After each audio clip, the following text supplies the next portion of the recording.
mencionarlo, y gentilmente me invitó a tomar unos mates, que es una infusión argentina, en Los Toldos.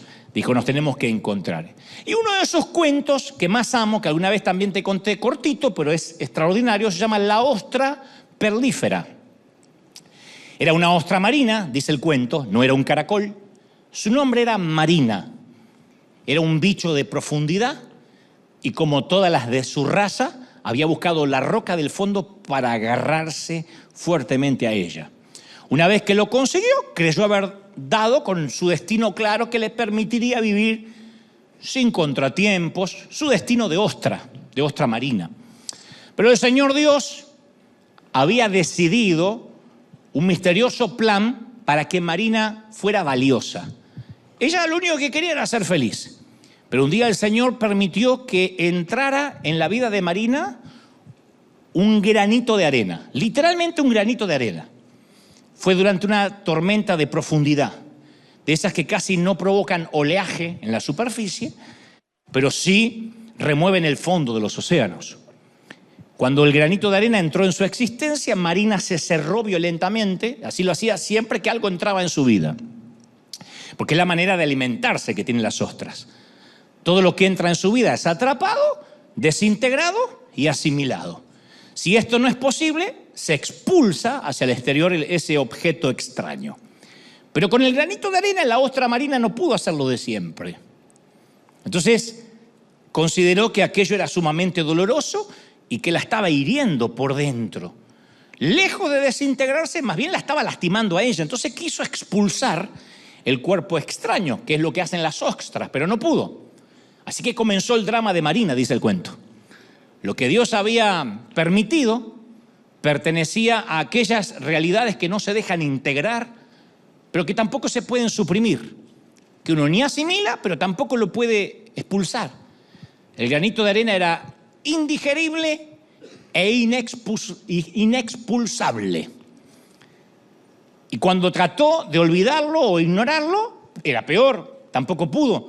Y frente a esta situación, ella hubiese podido pensar que solo le quedaba un camino: luchar contra su dolor, rodeándolo con el pus de la amargura, del resentimiento, que terminaría por explotar, envenenándola a ella y envenenándole a todos los que la rodeaban.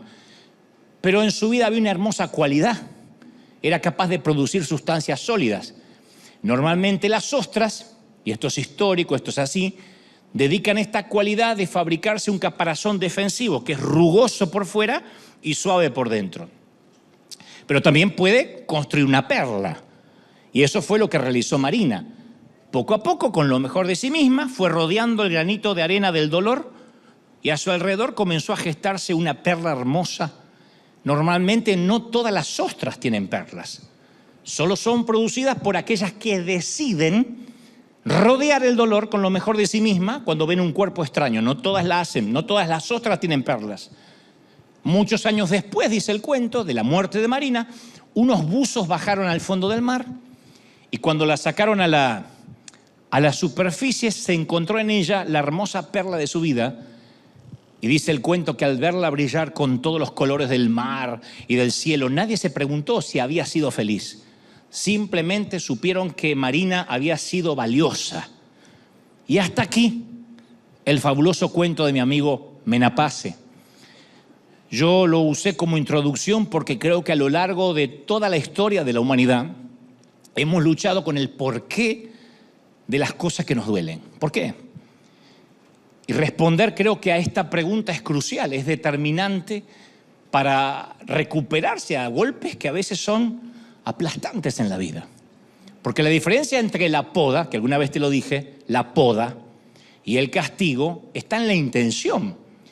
Entonces a veces uno tiene que analizar por qué estoy sufriendo, por qué me está pasando lo que me está pasando. No somos propensos a decir es Satanás, es el diablo. No siempre, porque la poda y el castigo a veces se sienten casi iguales, pero si Dios nos está podando no es para matarnos, sino para sanarnos.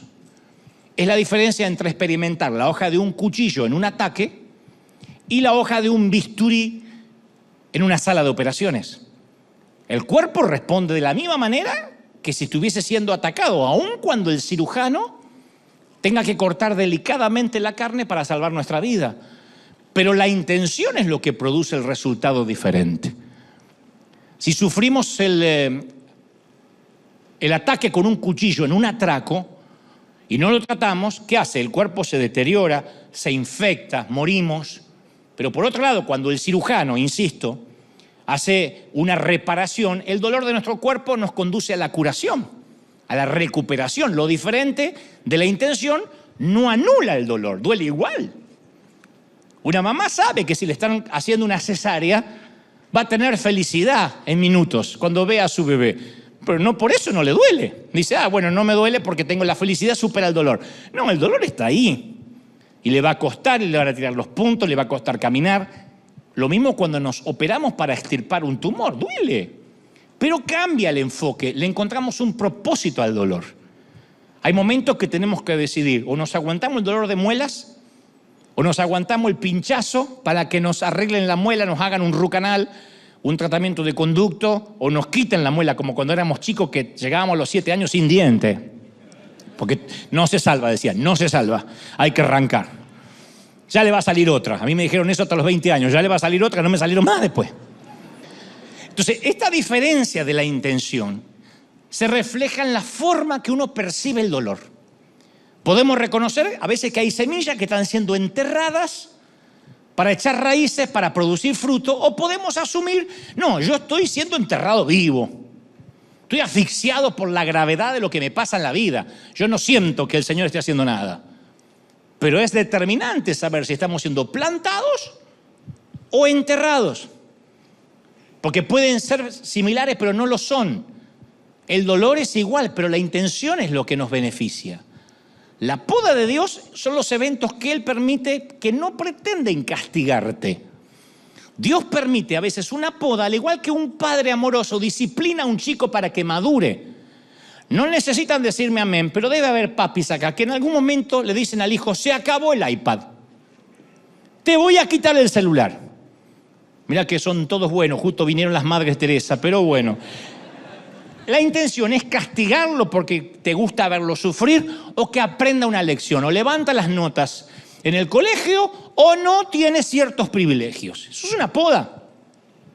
Cuando las madres se ponen en cara de migra y dicen, te voy a sacar todo, y le quitan todo al hijo, hasta tanto el hijo mejore la conducta. Proverbios 3:11 dice, hijo mío, no desprecies la disciplina del Señor, ni te ofendas por sus reprensiones. Digo, por si hay algún ofendido.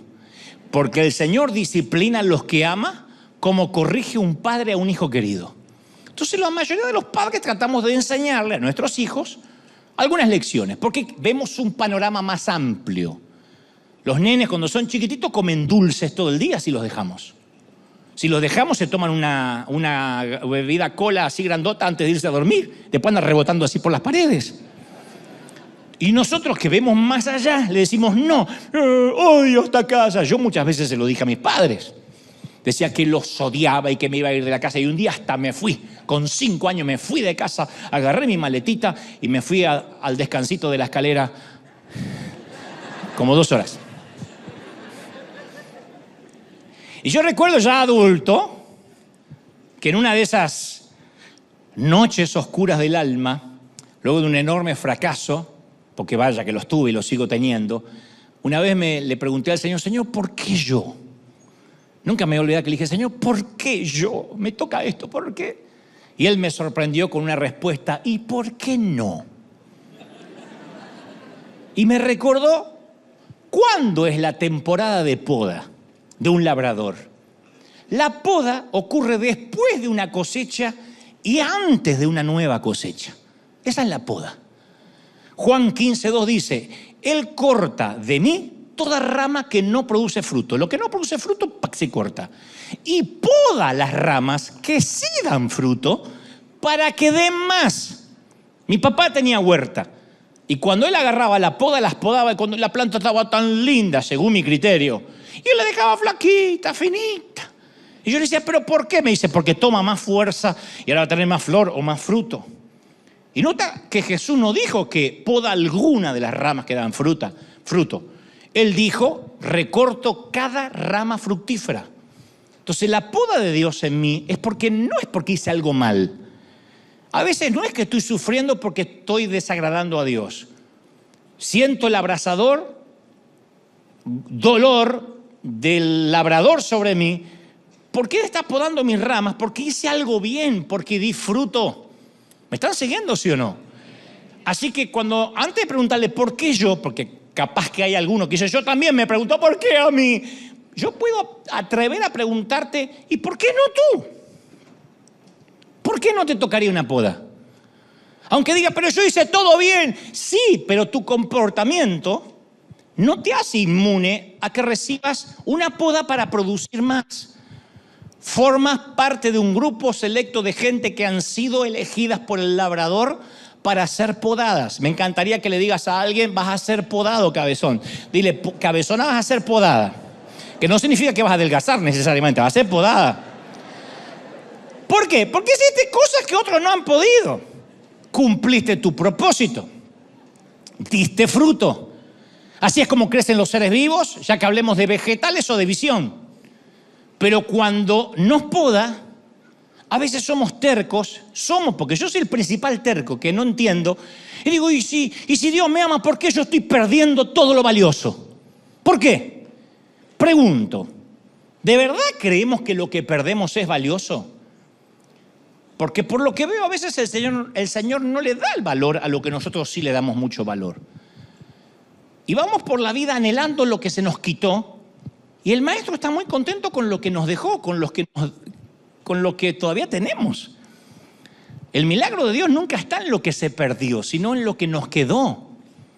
Si estamos a punto de comer, lo que sea, aunque digas estoy recalentando arroz, eso es todo lo que necesitamos y Dios lo sabe. Si te quedan 2 pescados y 5 panes, eso es todo lo que necesitas. Al igual que la viuda puede que nos quede un poquito de aceite, Dios sabe que en esta temporada es todo lo que necesitamos, es más que suficiente. Y a esta altura del año, cuando faltan 3 semanas para terminar el 2022, el Señor quiere que comencemos a mirar lo que nos queda y dejemos de lamentarnos lo que perdimos. Lo que perdimos ya está. Lo que se fue, se fue. No podemos anclarnos al pasado. Uno tiene que decir, ¿qué me queda? La bendición de Dios no está en lo que perdiste, sino en lo que te quedó. Y en lo que te quedó es más que suficiente para que tengas victoria, para que te vaya bien y para que emprendas un año en bendición. ¿Tú lo crees de verdad, sí o no? Ahora, si fuera valioso, vamos a pensar esto, si fuera valioso lo que nos cortó el Señor, ¿creeremos de verdad que el Señor lo habría cortado si era valioso, si Él veía que lo necesitábamos? Si el Señor, con toda la sabiduría, nos quitó lo que sabía que nos iba a pesar durante la siguiente etapa del viaje de la vida, ¿por qué estamos buscando la manera de recuperarlo? Hay cosas que tenemos que dejarlas ir, con todo el dolor del alma. Porque al podarnos, el Señor nos está ayudando a que solo llevemos lo que necesitamos a donde Él quiere que vayamos. Hay cosas que nos va a quitar. Él sabe que la bendición de la cosecha de la temporada pasada puede convertirse en una trampa para el futuro. Entonces, cruzar hasta la bendición de Dios va acompañado por un proceso de poda. ¿Me están siguiendo, sí o no? Yo no sé cómo es el proceso en tu vida, de verdad. Porque Dios tiene un llamado personalizado para cada quien. Así que las podas podrían ser específicas y únicas. En esto se juegan todo tipo de variables. Las cosas que Dios te podará, dirán, ¿pero qué me va a podar el Señor? ¿O qué me podó? ¿Cómo entiendo qué fue lo que me podó Dios y qué es lo que me quitó el diablo? Bueno, va a depender mucho del lugar de donde vengas, hasta de donde Él te quiere llevar. Y Dios solo conoce eso, no me voy a meter. Tal vez Dios quiere quitarte algunas relaciones cancerígenas. Lo hablamos todo el año. Relaciones que te drenan, que te vampirizan. A veces Dios tiene que quitarte parientes con todo el dolor del alma, son sangre. Pero son parientes que te drenan y llegan a estas fiestas y estás pensando cómo voy a reaccionar, con quién la vamos a pasar y seguro que va a sacar acá el tema y seguro que antes de las 12 nos estamos peleando todo. Entonces hay momentos en que tú dices, hay que cortar. Y cuando Dios remueve algo de nuestras vidas, no es porque está tratando de quitarte algo. Está haciendo lugar para una cosecha nueva. Está haciendo lugar para lo que Dios te va. ¿Cuántos reciben esta palabra? Díganme amén. Es un intercambio. Siempre obtienes algo mayor. ¿Por qué? Porque Dios devuelve mucho más de lo que nos quita. Cuando nos dicen de la Catedral de Cristal, váyanse los hispanos. Nosotros éramos un departamento hispano de una iglesia anglo. Y cuando el Señor nos dice, váyanse de acá, porque no hay lugar para ustedes, de esto ya hace 9 años, yo dije, Señor, ¿por qué nos quitas un lugar donde congregarnos? Yo no podía ver que el Señor tenía una arena propio para darnos, un lugar para que estemos juntos, para que no dependamos de nadie. Dios dice, si te quito, estoy haciendo lugar. ¿Recibes eso, sí o no? Entonces, cuando Dios quita algo, o a alguien de nuestra vida, está desocupando su disco duro, nuestro disco duro, para una actualización. Y el hecho, como dije el domingo pasado, que estemos peleando grandes batallas significa que estamos cerca de bendiciones más grandes. Tus heridas de batalla son un testimonio de que has sido podado.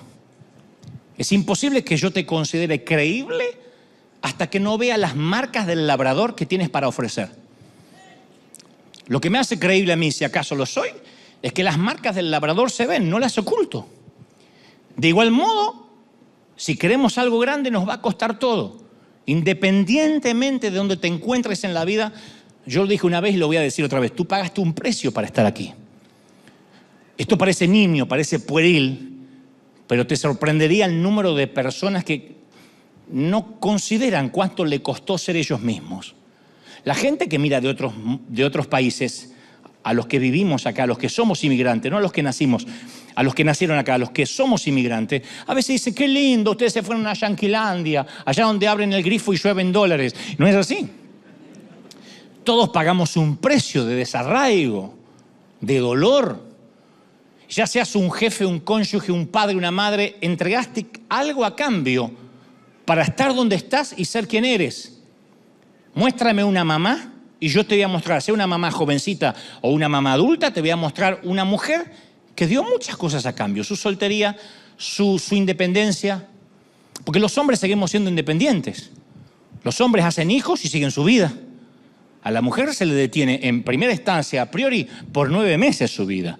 Y después, cuando tiene el bebé, ¿qué hace? ¿Ahora sí vuelvo a mi vida? ¡No! Sigue. Muéstrame una mamá y yo te voy a mostrar a una mujer que entregó mucho a cambio para poner un hombre o una mujer de bien en la vida. Entonces, independientemente de cuál sea tu trasfondo, siempre intercambias algo de valor para poder llegar a la persona, para poder llegar a ser la persona que Dios quiere que seas. Entonces yo pregunto, ¿qué estás dispuesto a negociar a cambio de tu futuro? Porque nadie se matricula de la noche a la mañana de grandeza. Se desarrolla durante un periodo donde Dios te poda para que llegues a ser la persona que Él te diseñó. Si alguien dice, sueño con que Dios me dé lo que tiene Dante, no, tú no quieres mi poda. Tú no quieres pasar lo que yo pasé, nadie lo quiere. Porque esas transiciones son las más dolorosas, la poda. Pero yo no pierdo el hecho de que Dios está comprometido a podarme para que yo dé más fruto, pero habrá pérdida. Hay cosas que vamos a perder. Si no perdemos, no vamos a ganar. No pretendo que me digan amén, tampoco me miren con esa cara de franceses, pero por lo menos hagan así. Hablaba una vez con una dama que me dijo, siento que toqué fondo, Dante. Toqué fondo. Y yo le dije, ¿qué había? Y me dicen, ¿dónde? ¿Cómo que en dónde? ¿No me dijiste que tocaste fondo? ¿Qué había ahí? De verdad le dije, ¿qué había ahí? Porque Jesús pronunció una parábola en Mateo 7, dijo, por tanto, el que oye estas palabras y las pone en práctica como un hombre prudente que construyó sobre la roca. Cayeron las lluvias, vinieron los ríos, soplaron los vientos, azotaron la casa con todo. La casa no se derrumbó porque estaba cimentada, fundamentada en la roca. Por eso, si pasa lo peor, ¿qué vas a encontrar cuando toque fondo? Toqué fondo, ¿y qué hay en el fondo? Porque las personas que hemos tocado fondo tenemos el derecho a informar la veracidad que Dios está en el fondo. En el fondo se encuentra Dios. Cuando toca fondo, hay roca. ¡Aleluya! Hay roca. Ahora, que haya roca en el fondo, ¿nos hace inmunes a las tempestades? No. a las muertes, a los despidos, al rompimiento de relaciones, a la gripe, no. Tampoco hace que nuestro corazón se vuelva a prueba de sufrimiento y no sienta la punzada de una vergüenza, de un fracaso, de un rechazo. Yo digo siempre, yo no soy capaz de medir la profundidad de papás que pierden a un hijo. Tenemos muchos papis y mamis que han perdido hijos. En el coro hay una querida hermana que yo conozco de otra iglesia hace muchos años con su esposo, los Reynoso, que han perdido un hijo. Y cada vez que yo veo a Nancy cantar, me pregunto, ¿cómo se repone un corazón? Porque es un dolor que no logro entender, no me ha pasado. Dios permita que nunca pase. Pero a veces papis que han perdido hijos me dicen, si me pasara algo así otra vez, no sé qué haría, o no sé cómo salir de la cama, o no sé cómo reponerme, y los entiendo. No puedo decirle, hermano, confía en Dios, tiene otros hijos. Perder un hijo, por eso no hay nombre para eso. Yo siempre digo, pierdes un cónyuge, eres viudo, pierdes un padre, eres huérfano, pierdes un hijo, no hay nombre porque el dolor es innombrable. Pero en el fondo hay roca sólida, lo he visto. Si uno edifica la vida sobre Cristo, tocas fondo, pasas un duelo, pierdes el aliento, pero de alguna forma sigues respirando. Me consta, hay mucha gente acá que sigue en pie en medio de la tormenta. Quizás hayas perdido tu bebé, quizás pasaste por un divorcio o terminaste dándote por vencido contra los acreedores, contra las deudas, dijiste basta. Y en ese momento tenebroso, atroz, Dios te dio la fe para salir adelante. Y cuando regresabas desde el fondo, nadaste hasta la superficie con un nuevo don que antes no tenías. Haber visto a Dios en el fondo hace que ningún dolor agudo te vuelva a quebrar nunca más. Estuve ahí y había roca. ¡Aleluya! ¿Tú lo crees? En el fondo hay roca. Por eso aquellos sobrevivientes del cáncer o sobrevivientes de una tragedia dicen, estoy fuerte, a mí no me va a voltear cualquier cosa, no soy de cristal, no soy de mantequilla. Hay gente que es de cristal, cualquier vientito, ay, me ofendo. Le digo, a veces le digo, Señor, dale problemas reales. Para que ya no haga escándalos por una amiguita que cae de la mesa, dale problemas grandes, para que se haga fuerte. Porque el dolor es parte del proceso de la curación, es un antiséptico emocional que limpia la herida. Yo a veces oigo a predicar a tantos colegas y a veces me pregunto, sin ánimo de criticar, ¿qué Biblia leen? Porque está llena de perfección su mensaje, de declaraciones, de decretos proféticos de victoria, que también los hay, pero la gente se frustra después porque no coincide eso con su realidad. Las historias de la Biblia, la mayoría, si acaso el 99,9% son fracasos. Violencia, sexo descontrolado, asesinatos y una gran cantidad de cosas que no queremos mencionar porque tenemos temor a que piensan que las estamos aprobando. Y no estoy desvalorizando la Biblia, la estoy acreditando. Porque cuando vemos la Biblia sin toda esa higiene que le hacemos, nos damos cuenta de lo reales que somos. Todas las historias de aquí están porque son nuestra historia. Yo me cansé de chico escuchar acerca de la Biblia desinfectada y no predicar de aquellas cosas que no podemos explicar. No, la Biblia es la Biblia, está escrita con tragedias, fracasos, porque son nuestra historia.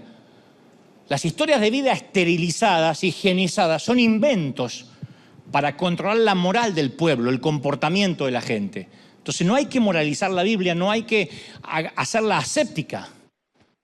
El dolor es un gran profesor de teología. El dolor es un entrenador de la vida. Nada obtiene tanto nuestra atención como el dolor, ¿sí o no? Revela qué necesitamos sanar. Reorienta nuestras prioridades. Te das cuenta que nos damos cuenta que si estamos haciendo un escándalo por no tener wifi, de repente un hijo empieza a estar grave y se está muriendo, nos damos cuenta que es una idiotez, una babosada el celular. Las prioridades lamentablemente se nos ordenan cuando llega el dolor. Igual que a nuestros hijos. No levanta las notas hasta tanto pierde derechos. Cree que puede faltar al colegio todas las veces que quiera hasta tanto el padre se pone firme en la mamá y dice se acabó. El dolor nos ordena los patitos. Job perdió todo. Sara luchó contra la infertilidad. Moisés fue fugitivo 40 años. David tenía un suegro que intentó matarlo. Y vos pensás que tenés problemas con tu suegro. María Magdalena poseía un demonio. Pablo tenía recuerdos de asesinatos, quemándole el alma. Pero tenían algo en común. Oyeron la voz en medio del dolor. Y mi oración hoy es que cuando estamos terminando el año aprendamos a oír su voz. ¿No será que lo que estás pasando, lo que estoy pasando es una lección que Dios está tratando de enseñarnos y no nos damos cuenta? ¿No será que hay un área de nuestro carácter que Dios quiere moldear y que no podemos oír a menos que venga este dolor? Nosotros podemos ignorar los sueños, los deseos, las puertas abiertas, los impulsos y las personas. Pero no hay una persona que pueda ignorar el dolor. A mí se me clavó una astillita estos días en el pie, me dolía hasta la rodilla, una astillita así. No podía ignorar el dolor, una astillita. Y a veces en la vida una astilla nos saca un comportamiento adictivo. Lo usa para sacarnos de una situación adversa, lo usa para sacarnos de una relación abusiva. Yo conozco un montón de mujeres que si no les hubiese dolido el matrimonio, hubiesen estado con ese abusador el resto de su vida. Lo que Dios ha juntado, no lo separa el hombre. Si Dios no lo juntó, te lo buscaste sola. Y me consta de tipos abusivos, tipos que las denigran, no solo sexualmente, moralmente, psicológicamente, espiritualmente.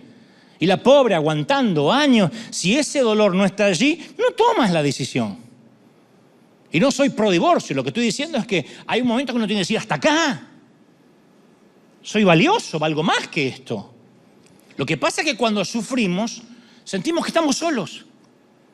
En un desierto, que nadie más sufre como nosotros. El Salmo 107:4 dice, vagaron por el desierto, por lugar desolado. No hallaron camino, no hallaron ciudad habitada, hambrientos y sedientos. El alma desfallecía en ellos.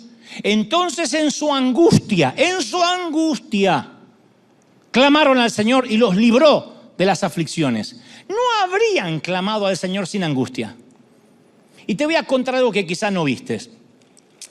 El libro de Génesis, cuando termina el libro de Génesis, termina con una sola familia tan pequeña de manera que puede enumerar la Biblia todos los hijos, los nombres de todos los hijos. Vamos al libro de Éxodo, primer libro de Éxodo, que es el que sigue a Génesis, y comienzan con una muchedumbre de millones de esclavos bajo el gobierno del hostil faraón. Y en ningún lugar se halla el relato de lo que sucedió en 4 siglos del medio. Hay 4 siglos entre Génesis y Apocalipsis. Génesis y Éxodo. 4 siglos. Yo no he escuchado un solo sermón sobre la brecha entre Génesis y Éxodo. Durante 4 siglos, son 400 años, el cielo estuvo callado. ¿Qué hace Dios después de estar callado 4 siglos? Hace la exhibición de poder que jamás se había visto ni se ha vuelto a ver. 10 veces Dios interviene en una escala tan masiva que no quedó en Egipto una persona que dudara de que Dios existiera. Millones de ranas, piojos, moscas, granizo. Faltaron suegras, una plaga de suegras, para demostrar de manera empírica que el Señor era real. Durante los 40 años siguientes Dios los alimentó, los vistió, les planificó el itinerario durante todos los días. Sale Dios del silencio, habla con voz audible, se hace visible. Y aquí quiero destacar una cosa que dije a principio de la pandemia. El poder de Dios y cualquier poder puede conseguir casi todo menos el amor. No hay un despliegue pirotécnico de omnipotencia que pueda hacer que Israel lo amara y confiara en él.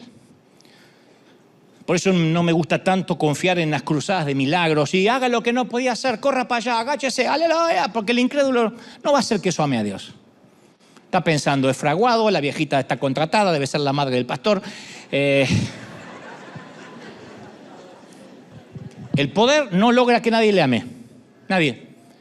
Si alguien está pensando, ¿por qué Dios no baja y habla y que todo el mundo lo vea vía satélite y se convierte en todos? No se convierte en nadie. Van a decir que son ovnis, que es un efecto visual, que en realidad no es Dios, es Trump. Van a decir cualquier cosa. El poder no consigue lo que el amor. Esto se ve hasta hoy. En cualquier cárcel o cualquier régimen hegemónico, los guardias, la policía, tiene un poder casi ilimitado. Nicaragua, Venezuela, Cuba, a base de fuerza pueden hacer que la gente renuncie a Dios. Les racionan el papel higiénico, los huevos y la harina. Pueden hacer que maldigan a su familia, que coman estiércol, que pierdan la dignidad por completo. Una sola cosa no puede lograr un gobierno hegemónico ni dictatorial, ni siquiera los guardias de una prisión. No pueden lograr que la gente los ame. El amor no opera bajo las reglas de poder. Los milagros de Dios no logran que sus hijos lo amen más. Si yo entiendo esto, voy a concluir que cuando Dios hace silencio y me lleva al desierto y hay dolor, es porque me ama demasiado, porque quiere hablar conmigo, porque me quiere silenciar. Si estamos en un desierto de dolor es por amor. Salmo 3:5 dice, yo me acosté y dormí y desperté porque Jehová me sustentaba. Su palabra indica que aunque estemos descansando, Dios continúa trabajando para nosotros. Los tiempos de oscuridad son para que descanses. ¿Me están siguiendo? Eso le decimos a nuestros hijos. Hijito, los tiempos de oscuridad son para que descanses. Este tiempo es para que descanses. No puede hacer nada. Ahora, convengamos que Dios contesta oraciones. Yo he visto personas sanadas, dejar mudo a los galenos, a los doctores. He visto a parejas infértiles dar a luz. He visto personas perder sus empleos, orar y con rapidez conseguir empleos que le pagan el doble. Muchas veces es así, la fe da resultado. Pero para serte sincero, a veces la gente ora y no pasa nada. Oramos y no pasa nada. Aparece el desierto. Y hacemos la oración la más honesta, lo más profundo del corazón y no hay respuesta. O a veces Dios dice, no, como te dije el domingo pasado, no, bástate con mi gracia. No cambia el hijo, el cáncer se esparce, te dicen la metástasis creció. Tú dices, pero ¿por qué si oré toda la semana? El matrimonio se siente más solitario, los hijos se alejan más. A veces las temporadas de dolor pueden ser fatales para la fe. O decimos, no, este dolor debe ser una oportunidad, algo Dios me quiere mostrar, algo Dios quiere tratar con mi carácter. Y te digo, capaz que no se va a recuperar la gente que amas. Yo hubiese dado cualquier cosa porque mi papá, mi mamá vivieran hasta los 100 años. Dios dice, hasta acá, me lo llevo. Y los días que ellos murieron yo estaba acá predicando, porque si no, ¿qué predicamos? Si me voy a morir del dolor y ese día me va a agarrar una depresión, ¿qué crédito a mi vida? Si mi mamá me enseñó que yo tenía que orar para que cuando cerrara los ojos despertara del otro lado en los brazos del Señor. Si eso le pasa a la vieja, ahora yo voy a maldecir. Entonces entiendo que a veces no vamos a lograr todo lo que nos propongamos. Que vamos a tener que lidiar con un dolor que no nos merecemos. Yo no digo que merezcas el dolor viene. ¿Merecí yo la astilla de mi pie? No. Hay días que están llenos de frustración. Yo entendí que la fe no me garantiza una vida libre de dolor, pero sí me capacita para ver la gloria de Dios en medio del desierto. Yo a veces le digo, Señor, mueve los obstáculos de mi vida. A mí no me gusta confrontar. Yo detesto discutir. Detesto debatir. Según mi forma de pensar, a mí los desiertos me detienen, no me dejan avanzar rápido. Le digo, Señor, ¿por qué este desierto? Sí va tan bien. Pero Dios no piensa como yo. Ahora entiendo por qué me consulta tampoco. Ni me pregunta lo que pienso. Así que en lugar a veces de Dios de quitar nuestros desiertos, Él desarrolla la fe en medio del desierto. Y si nunca nos enfrentamos a un enemigo, no tenemos nunca la experiencia de haber vivido la victoria. Donde no hay oposición, no hay oportunidad. Todas las buenas historias tienen adversidad. Por supuesto, yo escribiría mi vida sin adversidad. Y nació en las playas soleadas de Florida y nunca hubo tormenta en la vida de Dante Gebel y todo sonreía para él y nunca chocó con un chino. No había chinos a su alrededor. Queremos que nuestras historias sean así, salten de la promesa de la liberación a la tierra prometida. Pero nos gusta ver cómo otras personas cruzan por el Mar Rojo con un imperio detrás. ¿Por qué nos gusta? Porque miramos Netflix. Porque miramos Amazon Prime y HBO y nos gustan esas historias complicadas. ¡Ay, nos encanta! El cerebro no distingue la ficción de la realidad. ¿Sabían eso? Sabemos que estamos mirando una película, pero la disfrutamos porque en un momento el cerebro toma la ficción como la realidad. Por eso es que podemos disfrutar, bueno, algunos dementes disfrutan la montaña rusa. Porque el cerebro no distingue qué es una montaña rusa. Le agarra el mismo miedo que si se estuviera cayendo al vacío de un avión. El cerebro no distingue la verdad de la ficción. Entonces a veces sufrimos y mirando una película, ¡ay, la dejó! No la dejó, es Julia Roberts. Es una multimillonaria actuando. Pero perdemos la noción. Pero nos encanta ver la ficción en otros. Pero nosotros que nos construya un puente por encima de las aguas turbulentas, que los enemigos no se acerquen demasiado como para complicarnos la vida, y así no funciona la vida. La visión no se ajusta a nuestra agenda. Si no, no necesitaríamos la fe. Si todas nuestras oraciones fueran contestadas al instante, ¿sabe qué haríamos? No confiaremos más en Dios, confiaremos en nuestra oración. Usted dirá, no es lo mismo, no es lo mismo. Cuando yo era chico había unas hermanas en la iglesia que yo le decía, quiero hablar en lenguas. Dale, hijo, oramos y Dios te lo va a dar. ¿Qué más querés? ¿Novia? ¿Qué andas necesitando? ¿Auto? Decinos que nosotros oramos y te lo damos. Eran las chicas superpoderosas. Ellas no necesitaban a Dios ni nada. Su oración era la poderosa. Y Dios no quiere ni que confiemos en la oración, que confiemos en Él a través de la oración. Pregúntale a Josué. Dios le dijo, te voy a dar éxito en todo lo que vaya, a donde vayas. Yo siempre quise la bendición de Josué. Todo lo que toques será bendecido. ¿Quién no quiere esa bendición? Donde pises habrá bendición. ¡Qué fenomenal! Pero después yo veo todo lo que le pasa al pobre Josué. La ansiedad, los cambios, el sacrificio que vienen dentro del paquete. Claro, la historia detrás de la gloria. Siempre. Nunca podemos la gloria sin pasar por la historia. Eso se llama proceso. Detesto hacer repetir a la gente, pero cómo me encantaría que no te lo olvides. Di conmigo proceso. Proceso. Entre la promesa y la paga hay un proceso. Si no sabemos cómo procesar el proceso, es probable que no lleguemos a la tierra prometida. Y muchos pierden la recompensa porque no soportan el proceso. Son los que quieren cobrar antes de trabajar. Es parte de la naturaleza saltar de la promesa a la paga. ¿Quién no quiere llegar rápido a lo bueno? Pero el proceso es invaluable. El proceso es un tiempo de fortalecimiento. El proceso es el momento donde aprendemos a depender absolutamente de Dios. Y lo más importante que eso, el proceso es la forma en que crecemos para conocer más a Dios.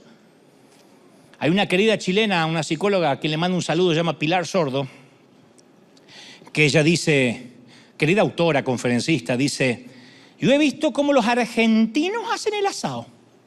Así hablan los chilenos. Los argentinos cuando hacen el asado, ponen la carne a las 10 de la mañana para comer 3 de la tarde.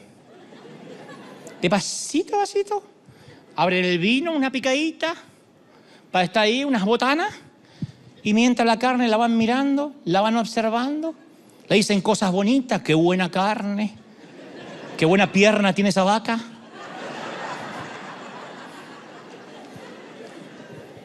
Y se acerca más hombre, y miran la carne y la rodean así. Alguien quiere picar. No te atrevas, porque le sacas el jugo. Dice, yo me sorprendo del proceso, que nada que ver con los anglos que hacen esos incendios, tiran la carne y la vaca sale chamuscada, así torturada, no.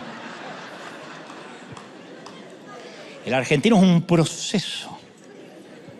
Y después le ponen algunas verduritas así, las van haciendo. Y lo primero es el chorizo y lo abren por la mitad y lo van poniendo vuelta y vuelta así. Si te está agarrando hambre, y bueno, hay que aguantar.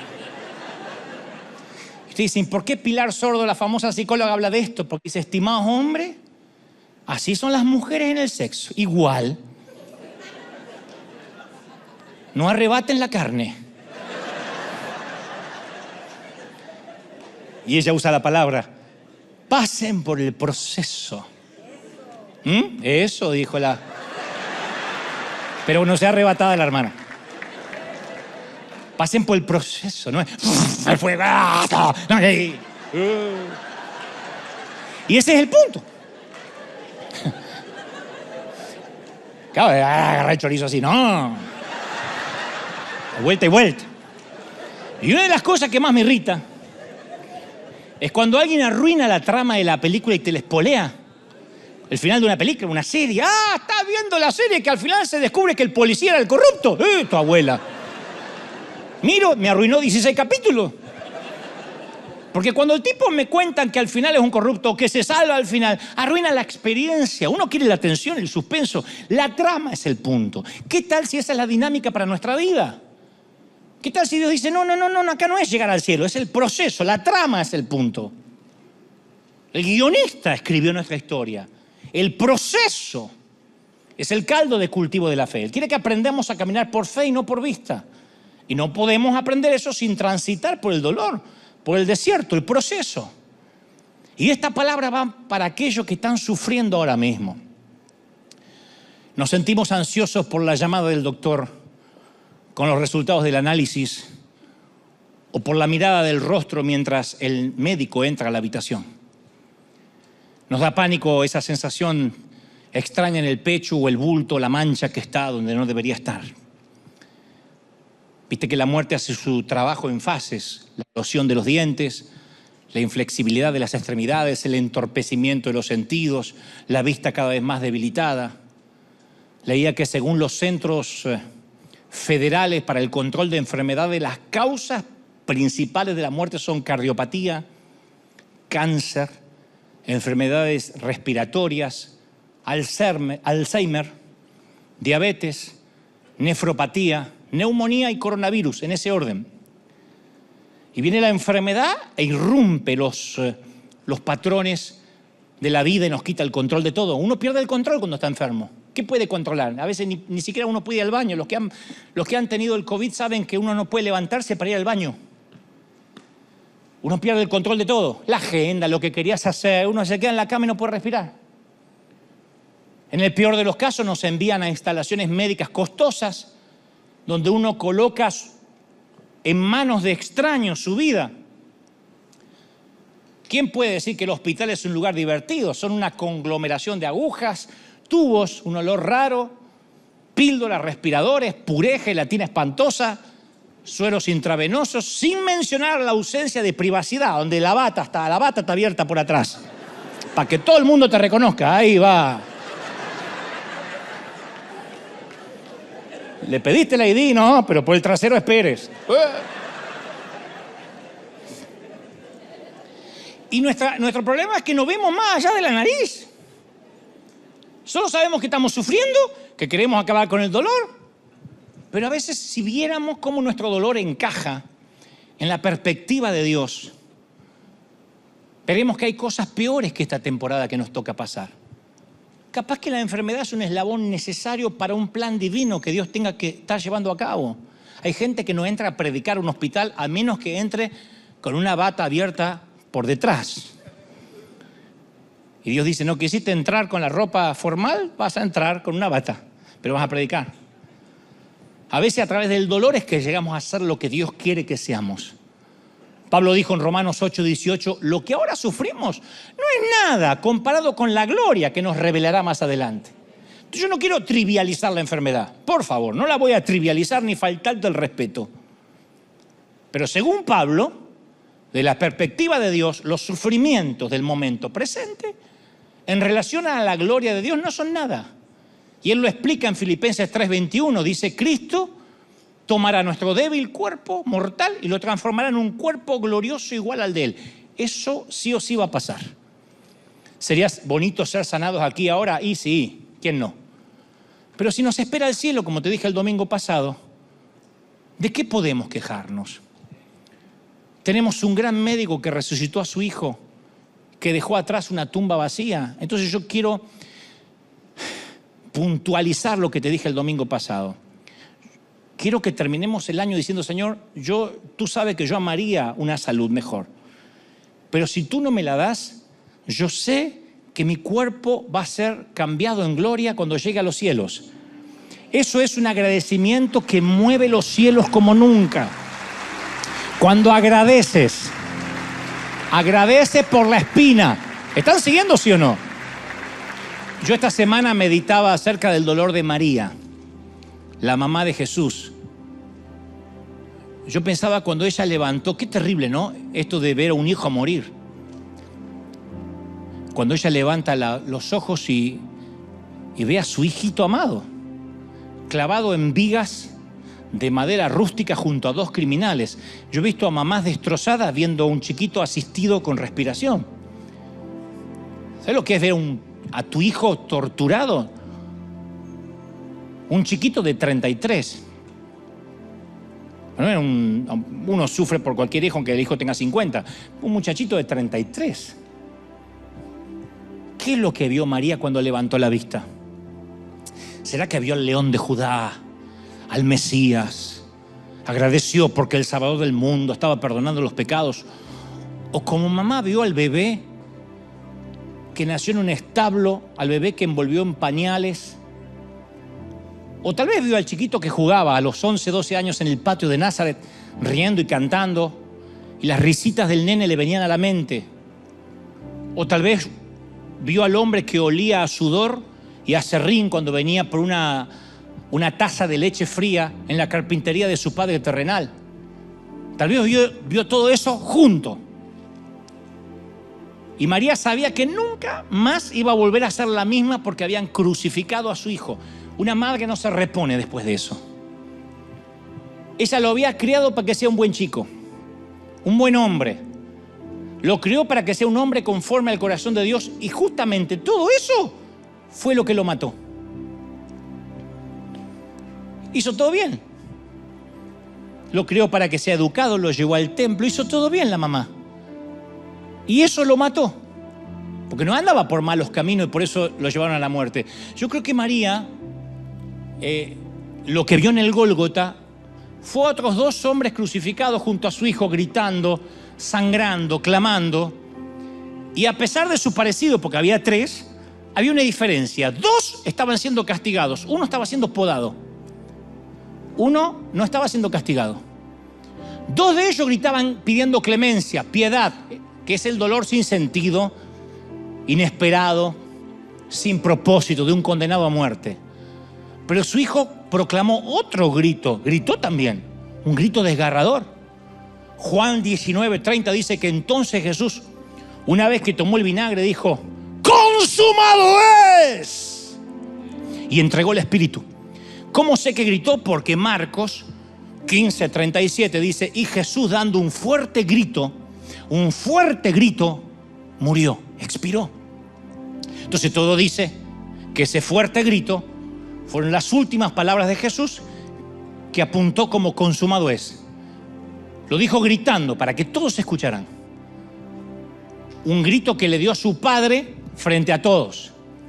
La palabra consumado viene del griego tetelestai, tetelestai,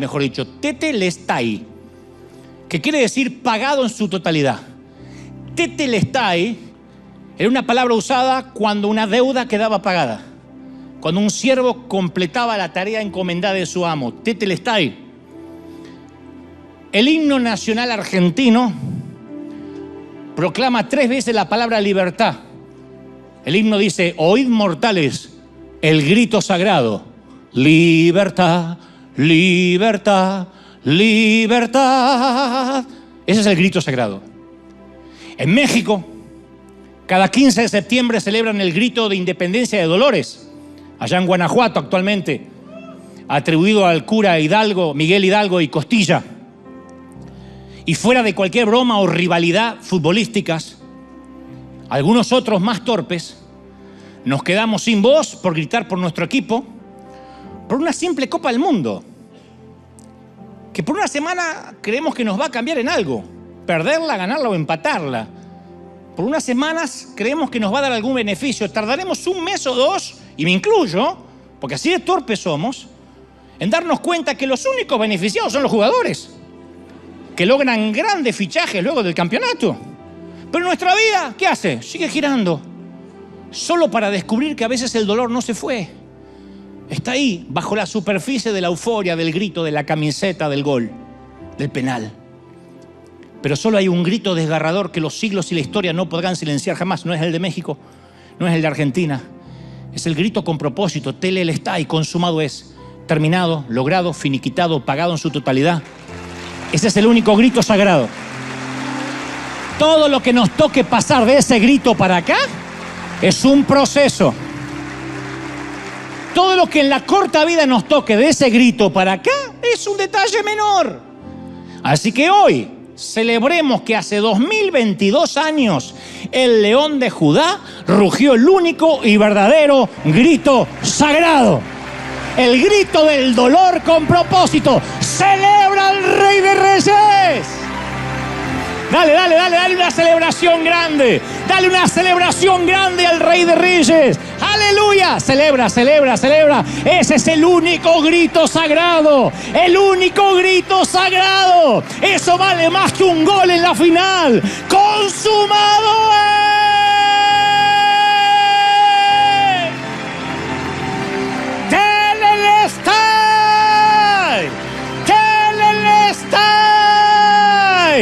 Eso es un golazo, eso es vida eterna. Celebra al Rey. ¡Lleve! Más, que se escuche en los 5 continentes. Es el grito sagrado en la cruz, el grito con propósito. Bendito sea Dios. Uy, impresionante. Levanta las manos al cielo, Padre. A los que están por primera vez, reciban al Señor en su corazón si así lo desean. En cualquier parte del mundo donde te encuentres o aquí en la ruina, dile: Padre, entra en mi vida, perdona mis pecados. Ayúdame, Señor, a ser mejor persona. Anota mi nombre en el libro de la vida. Gracias por la cruz, gracias por la resurrección. Y ahora todos levanta las manos y comienza a clamar. A los que están pasando desierto, a los que están pasando dolor, a los que las vidas no les ha dado tregua. Yo pude sentir en el Espíritu fuertemente anoche que el Señor me decía: yo voy a traer del norte, del sur, del este y del oeste, no solo aquí sino en el streaming, a gente que lo único que está pidiendo es una tregua. ¿Sabe lo que es una tregua? Déjame respirar. Aún en las guerras, aún en los equipos contrarios, aún en 2 naciones que entran en litigio, hay treguas para levantar los heridos del campo de batalla. Hay bandera blanca para descansar, para atenderlos en el hospital, para ir por los oficiales, por los soldados rasos. Y a veces la vida ni siquiera eso. A veces la vida viene en forma de divorcio, y atrás viene en forma de quiebra, y atrás viene en forma de soledad, y atrás viene en forma de frustración. Y la vida duele, caramba que duele. Y tú lo único que quieres es una tregua. Señor, dame un descanso, no puedo más. Señor, lo único que te pido es, por favor, respirar un poquito. Por eso entiendo la alegría de los países cuando van a una Copa del Mundo, porque llegar a la final o ganar es una alegría. No va a lograr bajar la inflación. Argentina no bajará la inflación. Dudo que algo cambie en la atmósfera política, dudo que algo cambie en la moneda, dudo que cambie la corrupción encristada en los gobiernos. Pero por un ratito la gente tendrá una tregua, alocada, eufórica, superficial, y tregua al fin, como si alguno de ellos hubiese pateado alguna pelota. Pero después se termina la tregua y vuelve el dolor y vuelve la escasez, y otra vez no hay comida en la nevera, y otra vez no hay trabajo, y otra vez los gobiernos hacen lo que quieren, y otra vez, y hay que esperar 4 años por otra alegría. No. Necesitamos una alegría que se quede, necesitamos un contentamiento. Dios dice: ese contentamiento no está del otro lado de la cruz. El contentamiento no viene cuando llega la resurrección, el contentamiento viene en la cruz. Yo hoy pagué el precio para que tú tengas vida eterna, y quiero que River sea una iglesia que agradezca por la vida eterna, porque Él gritó: Telelestai, consumado es, consumado es, consumado es. Bendito sea el Señor. Vamos, clama al Señor. Todos orando, todos clamando. Nos estamos yendo, pero antes, yo quiero que todo el mundo clame, que todo el mundo le diga: Señor, gracias por la cruz, gracias por lo que me ha tocado vivir. Eso hizo la mami que soy, el papá que soy, el hijo que soy, el inmigrante que soy. No importa si eres indocumentado o legal, no importa si eres extranjero o norteamericano. Dios dice: yo te estoy bendiciendo por el proceso, por lo que permití en ti, por el trabajo que me has dejado hacer, porque como el alfarero te deshice muchas veces y te volví a formar, como el alfarero te deshice y volví a formarte, yo soy, dice el Señor, yo soy tu Dios, yo soy tu bendecidor, yo soy el que abre camino. No temas, no te entregues, no te rindas, no bajes los brazos, no te entregues, no bajes los brazos, dice el Señor. Yo te bendigo, dice el Señor, yo te bendigo. Padre, hay gozo en la casa de Dios, pero hay un contentamiento genuino. Señor, no le he prometido a tus hijos victorias, decretos, ni profecías vanas. Les he dicho: es posible que la vida no sea un jardín de rosas, pero benditos sean los que no vieron y bienaventurados los que por fe creyeron. Y aún no viendo nada en esta tierra, creyeron y murieron y alcanzaron la promesa en fe. Bienaventurados aquellos que no vieron la promesa de este lado, pero confiaron que de aquel lado lo esperaba el Señor con los brazos abiertos. ¿Eres uno de esos? No lo sé. Levanta tus manos y dile: Señor, has hablado hoy, me has bendecido hoy, y estamos cerrando casi el año en victoria, en bendición. Yo proclamo palabra de liberación, palabra de bendición, palabra